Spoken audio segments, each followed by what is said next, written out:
There are moments, brief shimmering moments, when the illusion flickers, when the curtain lifts, when the walls of the self dissolve. We call it enlightenment, but that word makes it sound unreachable, holy, reserved for saints or mystics or those who sit cross-legged on mountaintops. It isn't. It's here. It's now. It's what happens when the story of me collapses and all that's left is life itself, unfiltered, unfragmented, unafraid. We touch it in the strangest places, in dance, in music, in shamanic trance or psychedelic surrender. When thought falls silent and the universe remembers itself through us. In that moment there's no you, no me, just the rhythm breathing, the atoms moving, the song singing itself. Some call it cosmic consciousness, some call it flow. Eckhart Tolle calls it space consciousness, Buddhists call it Satori, mystics call it God. But it's all the same truth, the universe waking up to itself. It's not supernatural, it's the most natural thing in the world. When you taste this, you don't ascend above matter, you fall back into it.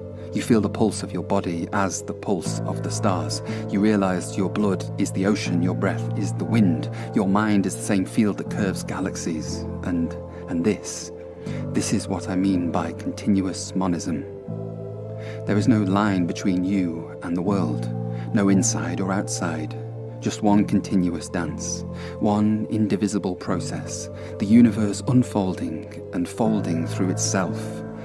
Everyday consciousness tricks us. It says, I am here, and the world is out there. It says, this is my body, my thoughts, my choices, but that's the spell, the great hypnosis. We live inside a secondary reality, a dream of separation. We speak in secondary language, the grammar of I and mine. We move through imagined time, past and future, and call it progress. But underneath all of that, there's primary reality. Not the dream of existence itself, a vast, living present. And when we wake up to that, time and space collapse into the continuous moment. Free will becomes something bigger, transpersonal, the dance itself deciding where to move next. As a child, I used to wonder, is your red the same red as mine? Does the blue you see live in the same world as mine? I didn't know it then, but I was already peeling at the illusion. Colour isn't real, not out there. It's the mind painting light into experience. We think we see truth, but what we see is an interface, a survival tool. Nature gave us a desktop, not the circuitry beneath it. Dr. Donald Hoffman said, we don't see reality, we see icons that help us live long enough to reproduce. In other words, what we call reality is a beautiful hallucination, coded for convenience. And inside that hallucination, we build stories, intricate, constructed stories. When I'm happy, I'm the hero. When I'm sad, I'm the failure. The same life, two completely different scripts, and yet both feel real. That's the ego, the narrator, the playwright who feels his fiction as fact. But watch an actor on stage, believing with every breath in the life of a character who doesn't exist. That's us. We are all actors in self-made plays. Every moment, every desire, every fear, lines in a script we forgot we were writing. And here's the tragedy and the miracle. When an actor truly believes, the illusion becomes alive. It moves the audience, it makes them weep, because belief breathes life into fiction. That's what consciousness does. It makes the imaginary feel real.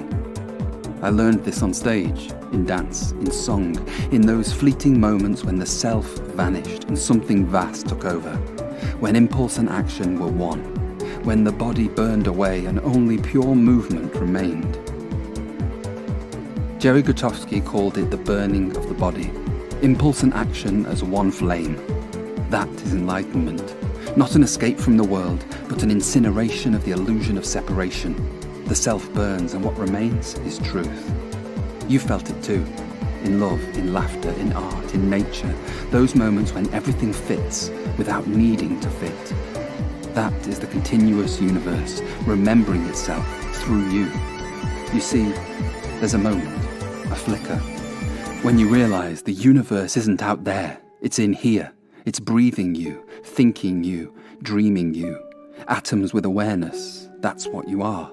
We talk about consciousness as if it's a human thing, something that happens inside us. But that's the trick. That's the sleight of hand. We are not the magicians. We are the magic itself. We don't have awareness. We are awareness. Just as gravity holds the planets in their dance, consciousness holds the universe in its dream. When you close your eyes, the world doesn't disappear. It's still there, shimmering beneath perception, humming beneath thought. Awareness doesn't vanish when we stop seeing, we simply stop noticing. Even in blindness, awareness sees.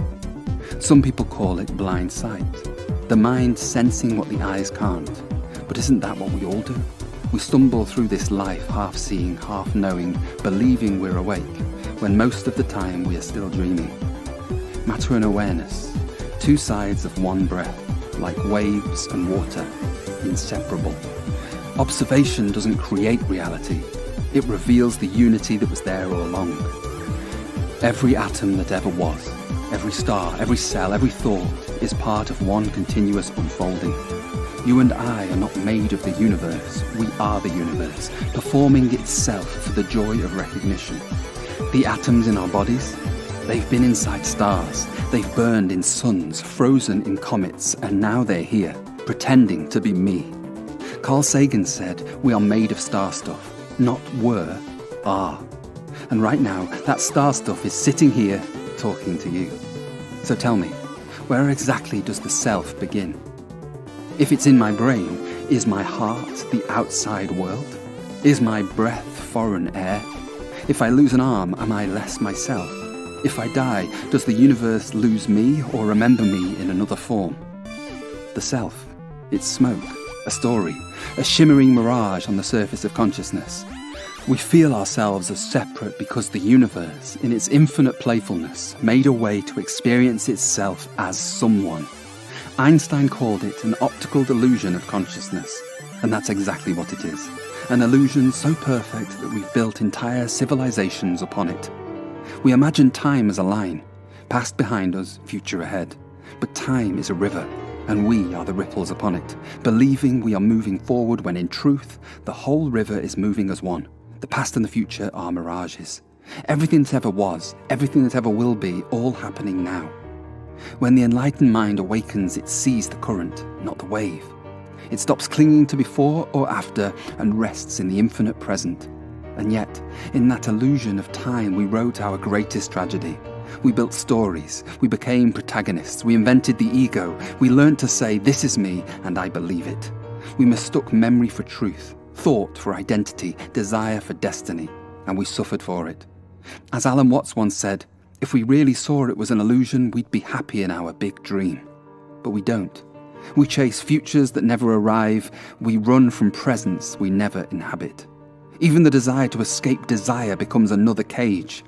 Look around. Whole industries built on that suffering. Books promising salvation, gurus selling happiness, the marketplace of enlightenment.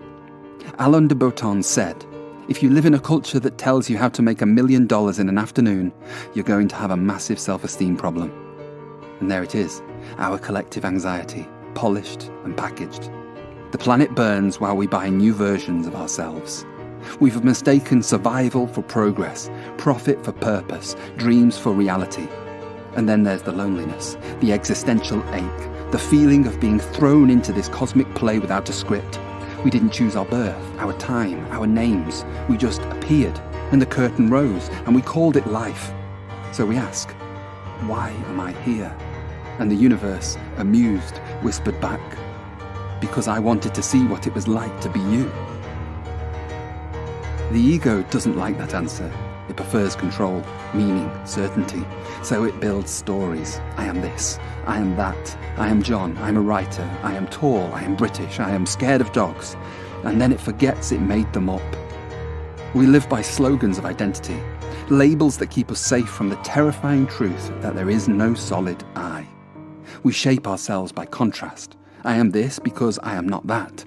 We defend our existence through opposition, belief against belief, tribe against tribe. Politics thrives on this illusion, us and them. But both sides are fighting for imaginary characters in an imaginary story. Take one man living in poverty. One story calls him lazy, another calls him oppressed. Both call him something that fits their narrative. Neither sees the man. If we followed that man's story back, through his genes, his parents, his country, his ancestors, his atoms, we'd end up in the stars again. How could we hate him? How could we blame him? Conflict requires division. Love requires recognition. And when the illusion of separation dissolves, all that's left is love. Not sentimental love, not romantic love, but the love that simply is. The gravitational pull of unity. The quiet knowing that there was never an other to begin with. And yet, we measure worth by numbers. We bow to digits. We worship money, a fiction made on paper and code. We've given it godlike power to bless or to destroy. 5 people hold the same wealth as half the planet. How? Because we agreed to the story that says they should. Yuval Noah Harari said, "How do you make people believe in an imagined order? First, you never admit that it's imagined." And that's what we've done. We've mistaken imagination for truth, abstraction for life. We call it economy, we call it progress, but it's mythology dressed in spreadsheets. Harari said it best. The self too is an imaginary story, just like nations, gods and money. And that's why we suffer, because we forget that the stories are meant to serve life, not the other way round. When we wake up from the dream of I, when we see through the stories and the symbols, we don't lose ourselves, we find everything. Love was never an emotion, it was the foundation.